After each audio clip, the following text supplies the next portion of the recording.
सर्व राज्यांना परीक्षा बंधनकारक आहेत, परीक्षा रद्द करता येणार नाहीत, सेमिस्टर बेसिसवरती विद्यार्थ्यांना पदवी देता येणार नाही असं सुप्रीम कोर्टानं स्पष्ट केलंय। सर्व राज्यांना परीक्षा घेणं हे बंधनकारक आहे, आपत्ती व्यवस्थापन कायद्याअंतर्गत परीक्षा रद्द करता येणार नाही असं सुप्रीम कोर्टाकडून स्पष्ट करण्यात आले। सर्व राज्यांना परीक्षा ही बंधनकारक आहे असं सुप्रीम कोर्टानं स्पष्ट केलंय। अंतिम वर्षातील विद्यार्थ्यांची परीक्षा होणारच असा कोर्टाने निकाल दिलाय। परीक्षांची तारीख बदलू शकते पण त्या रद्द करता येऊ शकत नाही असं कोर्टानं स्पष्ट केलंय। आताची सगळ्यात महत्त्वाची बातमी आणि अंतिम वर्षांच्या विद्यार्थ्यांसाठी ही अत्यंत महत्त्वाची बातमी आहे। अंतिम वर्ष परीक्षांबाबत सुनावणी अद्यापही सुरू आहे आणि परीक्षांची तारीखही बदलू शकते, मात्र परीक्षा रद्द केली जाऊ शकत नाही असं सुप्रीम कोर्टाकडून स्पष्ट करण्यात आलंय।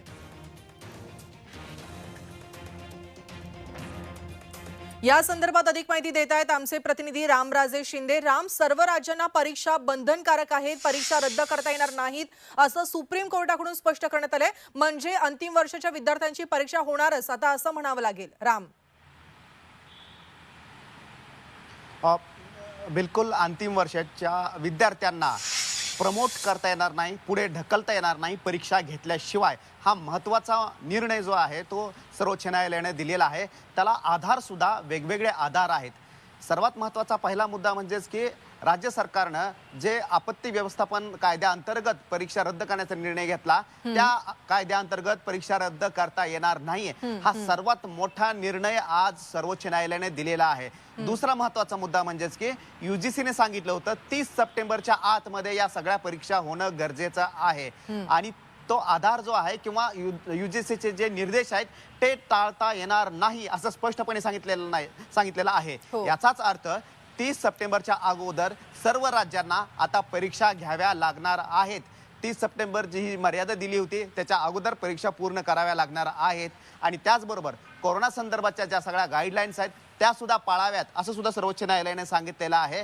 आणखीन राम, तुम्ही आमच्या सोबत असेच जोडले गेलेले राहा। राम, तुम्ही आमच्या सोबत असेच जोडले गेलेले राहा। युवा सेना सरचिटणीस वरुण सरदेसाई फोन लाईन वरून जोडले गेलेले आहेत। वरुणजी, सर्व राज्यांना परीक्षा बंधनकारक आहे, अंतिम वर्षाच्या परीक्षा रद्द करता येणार नाहीत असं सुप्रीम कोर्टानं स्पष्ट केलेलं आहे, यावरती तुमची पहिली प्रतिक्रिया? आत्ताच नुकतीच सुप्रीम कोर्टाची जजमेंट ही आलेली आहे। या जजमेंट ही संपूर्णपणे वाचून याचं विश्लेषण करून आम्ही आमचे युवा सेना प्रमुख आदित्य साहेब ठाकरे यांच्यासोबत चर्चा करून युवा सेनेने आता पुढची काय भूमिका घ्यायची आहे हे आम्ही लवकरच स्पष्ट करू। पण या जजमेंटमध्ये त्यांनी एक महत्त्वाचं सांगितलेलं आहे, ते म्हणजे state disaster management authority has over riding power. म्हणजे महाराष्ट्र सरकारने जो निर्णय घेतलेला तो यूजीसी गाईडलाईनच्या वरचढ आहे, त्याला ओव्हर रायडिंग पॉवर्स आहेत। ही सुद्धा एक महत्वाची आज त्यांनी जजमेंट दिलेली आहे। त्याचबरोबर त्यांनी हे सुद्धा सांगितलंय की सप्टेंबरच्या शेवटपर्यंत जे यूजीसीने बंधनकारक केल्या होत्या परीक्षेला, तसं जर राज्यांना पसंत नसेल तर ते यूजीसी चर्चा करून या परीक्षा पुढे ढकलता येतील। त्यामुळे आता नक्की कोणता मार्ग घ्यायचा हे आम्ही आमच्या युवा सेना प्रमुख आदित्य साहेब ठाकरे यांच्यासोबत चर्चा करून लवकरच स्पष्ट करू। वरुणजी, अजून एक म्हणजे सुप्रीम कोर्टाने या ठिकाणी अजून एक गोष्ट सांगितलेली आहे, ती म्हणजे ज्या राज्यांना परीक्षा घेण्यासाठी काही तक्रार आहेत किंवा कोणती गोष्ट आहे तर त्यांनी यूजीसी सोबत चर्चा करावी असंही सांगितलंय। युवा सेनेकडून या सगळ्या संदर्भात किंवा राज्य सरकारकडून या संदर्भात चर्चा होईल का? राज्य सरकारच्या वतीने मी बोलू नाही शकत, पण आम्ही युवा सेना म्हणून तर मी नक्कीच आम्ही राज्य सरकारला विनंती करणार आहोत। कारण आम्ही कोर्टात गेलोच होतो या कारणाकरता की जेव्हा आपण या परीक्षा पुढे ढकलल्या त्यावेळेला संपूर्ण देशभरात सुद्धा 1000 केस नव्हत्या आणि आता जेव्हा एकेका दिवसात आपल्याकडे 75,000 केसेस उद्भवत आहेत तेव्हा आपण हा परीक्षा घेण्याचा अट्टहास करतोय। त्यामुळे सगळं अतिशय आयरॉनिकल आणि इलॉजिकल आहे, म्हणून आम्ही कोर्टाकडे धाव घेतली होती। पण आता आम्ही पुन्हा एकदा महाराष्ट्र सरकारकडे विनंती करू आणि मी म्हणालो तसं आमचे युवा सेना प्रमुख आदित्य साहेब ठाकरे यांच्यासोबत आम्ही चर्चा करून पुढचा काय निर्णय घ्यायचा तो आम्ही लवकरच स्पष्ट करू। यूजीसीच्या परवानगीशिवाय कुणालाही प्रमोट करता येणार नाही असंही सुप्रीम कोर्ट या ठिकाणी म्हणतंय, यावरती तुम्ही काय सांगाल? नाही, यूजीसी ही परीक्षा घेण्याकरता सुप्रीम बॉडी आहे, यामध्ये आम्हाला सुद्धा कोणताही त्यामध्ये डाऊट नाहीये, कोणती शंका नाहीये। पण ही जी सिच्युएशन आहे ही एक एक्स्ट्राऑर्डिनरी सिच्युएशन आहे, हा हे आम्ही आमच्या जी आमची आर्ग्युमेंट होती त्याच्यात आम्ही म्हणत होतो। आम्ही काय रोज वरुणजी, पण यावरती सुप्रीम कोर्ट असं म्हणालंय, वरुणजी यावरती सुप्रीम कोर्ट असं म्हणालंय का आपत्ती व्यवस्थापन कायद्याअंतर्गत परीक्षा रद्द करता येणार नाहीत असं त्यांनी स्पष्ट केलंय। पण त्याच जजमेंटमध्ये त्यांनी हे सुद्धा असं म्हणाले की आपत्ती व्यवस्थापन कायद्याची has over riding powers over the UGC guideline. त्यामुळे मी म्हणालो तसं आम्हाला पुन्हा एकदा सगळी जजमेंट बारकाईने वाचायची आहे, अच्छा. त्याचे आम्हाला अर्थ समजून घ्यायचे आहेत आणि मग पुढची जी काही भूमिका घ्यायची ती मी म्हणालो तसं आमचे आदित्यसाहेब ठाकरे सांगतील तशी आम्ही घेणार. बरं, वरुणजी, आमचे प्रतिनिधी रामराजे शिंदे हे सुद्धा दिल्लीमध्ये सध्या आहेत आणि ते तुम्हाला यापुढचे प्रश्न विचारतील. वरुणजी, मला एक प्रश्न विचारायचा आहे. मध्यंतरी सुद्धा जेव्हा सुनावणी चालू होती तेव्हा सुद्धा हे आर्ग्युमेंट आलं होतं की आपत्ती व्यवस्थापनचा निर्णय हा परीक्षा रद्द करण्यासाठी लागू होऊ शकत नाही, कारण युजीसीचे अधिकार आहेत. मग जर युजीसीचे अधिकार केंद्र सरकारचे अधिकार असताना आपत्ती व्यवस्थापन कायद्याअंतर्गत हे परीक्षा रद्द करण्याचा महाराष्ट्र सरकारनं निर्णय का घेतला, हा प्रश्न आहे. कारण यावरूनच उहापोह झालेला आहे मोठा. नाही, निर्णय का घेतला म्हणजे काय, कोणाला त्याची हाऊस होती म्हणून हा निर्णय कोणी घेतलेला नाही. आज जेव्हा पॅन्डेमिक हे सुरू झाले, हे गेल्या 200-300 वर्षातलं हे आपण पहिल्यांदा सगळे फेस करतोय आणि हा जो निर्णय घेतला होता हा विद्यार्थ्यांचं आरोग्य हे सर्वात त्याला प्रथम प्रायोरिटी द्यायची म्हणून हा निर्णय घेतला होता. असं काही कोणी म्हणालं नव्हतं की युजीसीला ह्याची अथॉरिटीच नाहीये किंवा आजपासून परीक्षा घ्यायच्या की नाही हे नेहमी राज्य सरकारच ठरवेल. त्यामुळे मी पुन्हा एकदा सांगतो, हा जो निर्णय घेतला होता हा कोविड-19 पॅन्डेमिक हे जे काही आता आपल्या समोर हा सगळा जो हाहाकार सुरू आहे हे समोर ठेवून हा निर्णय घेतला होता आणि त्यामुळेच फक्त महाराष्ट्र सरकारने तर आपल्या देशातल्या 8 राज्य सरकारांनी हा निर्णय घेतलेला.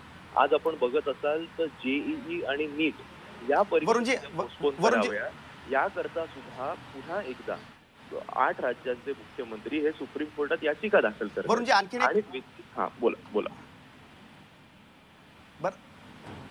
आणखीन एक महत्वाचा मुद्दा आहे. याच्यामध्ये सरकारी वकिलांनी एक युक्तिवाद केला होता, युजीसीच्या वकिलांनी युक्तिवाद केला होता की राजकीय हेतूने प्रेरित असं महाराष्ट्र सरकारची वर्तणूक आहे आणि युवा सेनेने याच्यामध्ये याचिका दाखल केलेली आहे. त्यांचे पुत्र जे आहेत ते मंत्री आहेत, महत्वाच्या पदावर आहेत. त्यामुळे हा संपूर्ण राजकीय विषय झालेला आहे विद्यार्थ्यांच्या संदर्भाचा. तर यावर आपलं काय नेमकं म्हणणं आहे की खरंच हे राजकारण चालू होतं का विद्यार्थ्यांच्या नावावर? नाही, हा तुम्ही आपण जो म्हणताय तो आतापर्यंत जवळपास 6 की 7 सुनावण्या झाल्या आणि युजीसीच्या सुद्धा वकिलांनी जेव्हा हे म्हटलं होतं तेव्हा त्याला कोणी फारसं गांभीर्याने या आर्ग्युमेंटला घेतलं नव्हतं आणि फक्त युवा सेना नाही तर संपूर्ण देशातले विद्यार्थी हे या निकालाकडे लक्ष लावून होते.